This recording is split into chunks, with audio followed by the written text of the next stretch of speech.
Hello and welcome back to another episode of Taking Control of Cancer, and this is another one of our news episodes, and we're recording this January the 16th, 2026.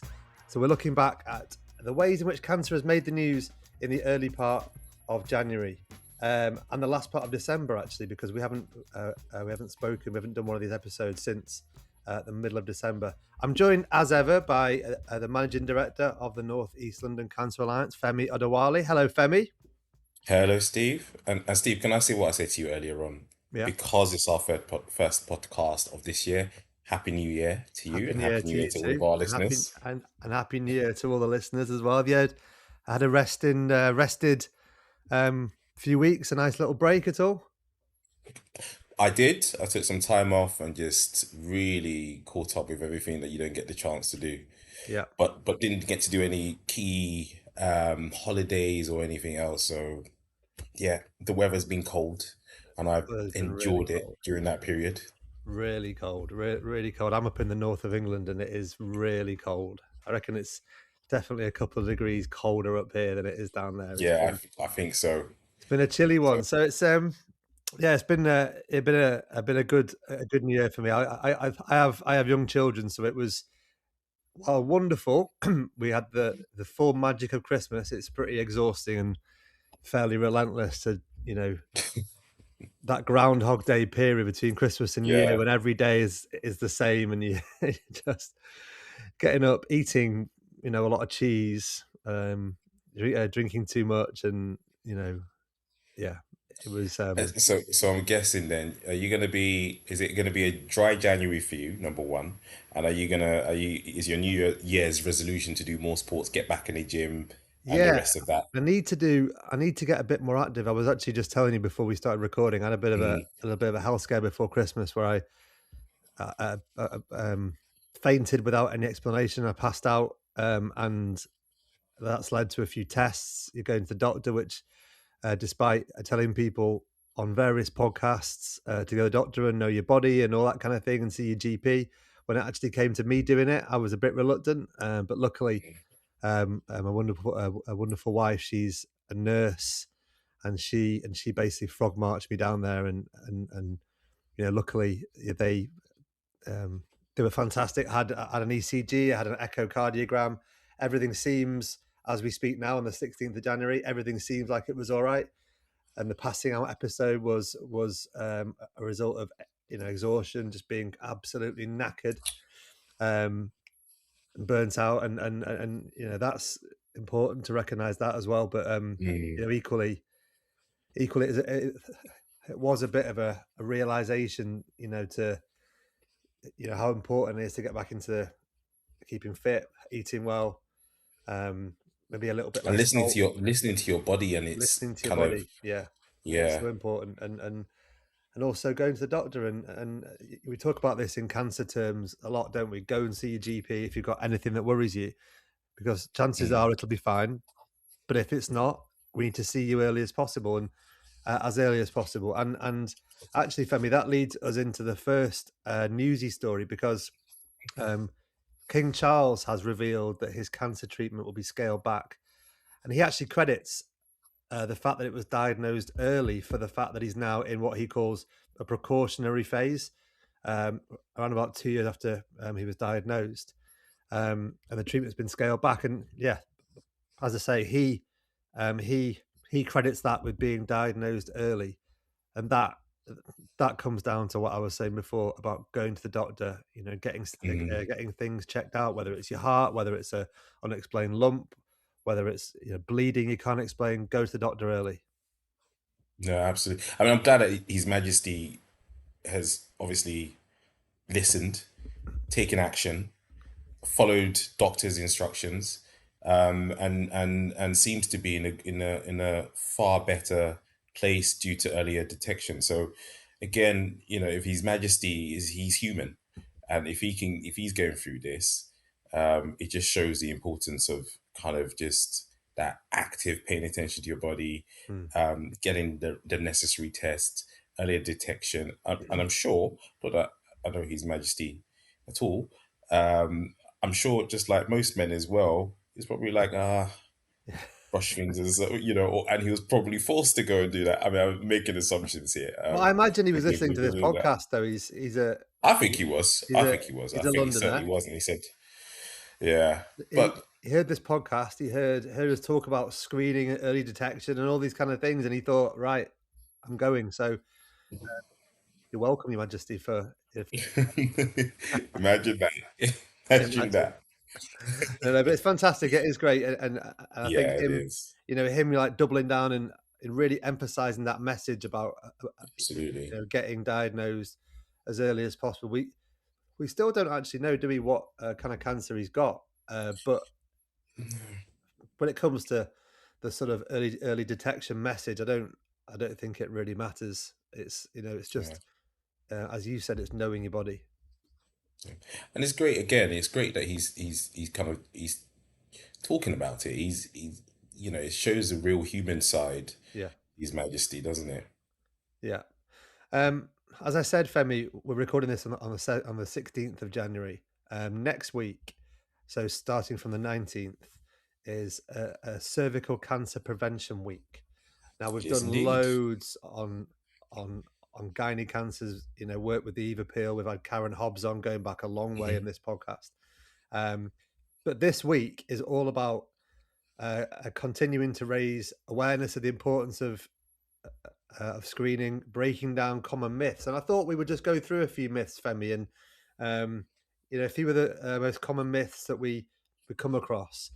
I'm going to start off with myth 1. I don't have any symptoms, so I don't need screening. Well, the truth behind it is that cervical cancer often has no symptoms, especially in its early stages. So the screening is designed to catch changes before cancer develops. So, even if you don't have any kind of symptoms, that doesn't mean, it just still means get your checkup, still have the necessary next steps taken. Yeah, absolutely. Myth number 2, I'm not sexually active, so I don't need to go for my screening appointment. Well, reality is, if you've ever been sexually active, screening is still important. I mean, HPV can be passed on through any skin to skin sexual contact. So, not just penetrative sex. So, again, vitally important you follow those next steps. Myth number 3, I'm in a long-term monogamous relationship, so therefore I'm not at risk. Well, HPV can stay in the body for many years without causing any problems either. So, a past infection can become active later, even if neither of the partner has had other sexual partners for a long time. So, important to note that. Absolutely.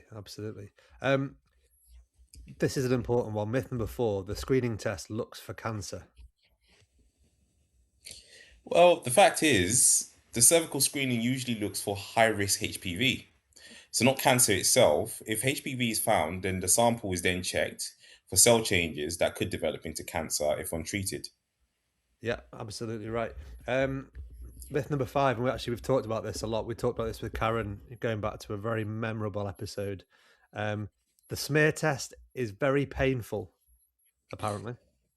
Well, I think I mean, the feedback that most people have given is that they found it mostly uncomfortable rather than painful, and it usually lasts only a few minutes. So, letting the nurse or the doctor know if you're anxious or in pain or have had any difficult experience before can really help, because they can make adjustments. Yeah, we've talked about this with different kinds of screening. Mammograms, for example, can cause a bit of discomfort, can be uncomfortable. But if you're talking about the balancing act of detecting cancer early against a couple of minutes of uncomfortable pain or discomfort, I think I'd know which way I'd fall. Absolutely. Myth number 6, if I've had the HPV vaccine, I don't need screening. The HPV vaccine protects against most, but not all high risks types of HPV. So screening is still essential, even if you've been vaccinated. And the last one that we're going to cover, only women need cervical screening. let's be clear, it's anyone with a cervix that needs a cervical screening. So this includes some trans men and non-binary people who have not had their cervix removed. It's a really it's a really interesting one, and I think, you know, talking a bit about this in episodes gone by, there are so many myths, and the Eva Peel, I think, is the best place to point people to for Yeah, you yeah, know, for more information that they might require. But there are also, you know, there are programs that are being run by the Alliance, aren't the Femi? 4 women's health hubs across Northeast London, yeah. where you can request longer appointment times. Female healthcare professionals will look after you, tailored support. I'll actually drop some more information on cervical screening into the show notes, because you can find all you need to know, as well as Eva Peel, on the North East London Cancer Alliance website. Brilliant. While we're talking about screening, actually, there was a interesting piece on the BBC website. A lady called Sarah Walton, 53 years old, from Bingley, which to you Londoners, it's up in Yorkshire. She said that she was floored to be told she had cancer. She had no family history, could feel no lump, but her routine mammogram picked it up. And we go back to the point that we just made a couple of minutes ago. Screening is the best way that we have to pick things up before they become a problem. And even before you know they're there, even before there's any symptoms, this is our best way of picking things up. 100%, 100%. And I know in all of these kind of episodes, all of the discussions that we've been having since this podcast has been created, it has always been about early detection, going for your screening, knowing your body, if there's any changes. I mean, it's so important. It's life-saving. So absolutely, we'll still kind of scream that message out again and again and again. Yeah. And we'll always pull one of these. I think we'll always pull one of these types of stories into this because it's just You can't crucial. say it enough, can you? You can't Yeah, say it no, enough. you It's just can't. so important. And, you know, well done to Sarah Walton from Bingley, who has, you know, come forward and talked about her story. We should mention, actually, Put Yourself First, a big breast screening campaign in Northeast London, encouraging women aged 50 to 71 across the region to prioritise their health by attending routine breast screening appointments. Again, you can find out all you need to know about that on the Alliance website, and I'll pop a link in the show notes to that. Yeah. And there's a key message there as well, just looking at the notes that we had from earlier, in terms of the key message there is that your health is so important, not just for you, but also for your loved ones as well. You know, we've always spoken about, again, when people get cancer, it's not only them, it's everybody else is affected by this. So it's a really good campaign.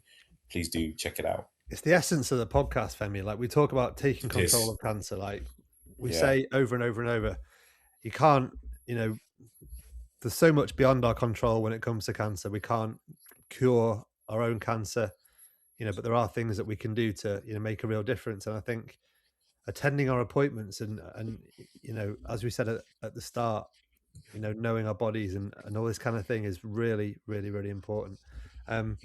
A final one, actually, to talk about screening, because we last recorded this podcast, this news podcast, on the day of Stand Up to Cancer in December. And Stand Up to Cancer has launched a new screening checker, which is actually brilliant. And I've had a little go on it. I don't qualify for any screening programs. You go on it, you input some details, your age, your date of birth, your gender, and a few other details, and it tells you whether you're eligible for any screening programs. And it's you know, really simple. It takes you 30 seconds, and you might just be eligible for one that you have no idea. You might just be eligible for one that you have no idea even existed, let alone you're eligible for. So it's yeah, fantastic information to know. It is. Are you going to place that link as well in there as well? I will do. Yeah. I'll put the link to the screening screening checker, which is worked on between Cancer Research UK and Stand Up to Cancer. So it's fantastic, great resource. Yeah. Have you logged in? Have you had a go? Sorry. Yeah, I'm gonna have a go. I can't do it right now, but I will definitely will have a go later on today. I was a bit embarrassed when you. That's why I just left you to do all the talking. You know, I was like, you know what, you do all the talking on this particular one, but I yeah, mean, I'm that'd be aware of it, embarrassing but if I you were haven't checked it qualified out for one that you myself. didn't know about. Yeah, that's fantastic. That's all we've got today. We should give a little nod to Kevin Keegan, one of my footballing idols. I'm a big Liverpool supporter. I grew up, with him being, he was obviously England manager in the 90s, Newcastle manager for some really, really famous games and seasons. So, I wish Kevin Keegan all the best, and fair play to him again, as we say, with celebrities for coming forward and talking about it. It really does make a difference. So, yeah, all the best to Kevin, and thank you for sharing your story. And Femi, thank you once again for joining me. Thank you, Steve.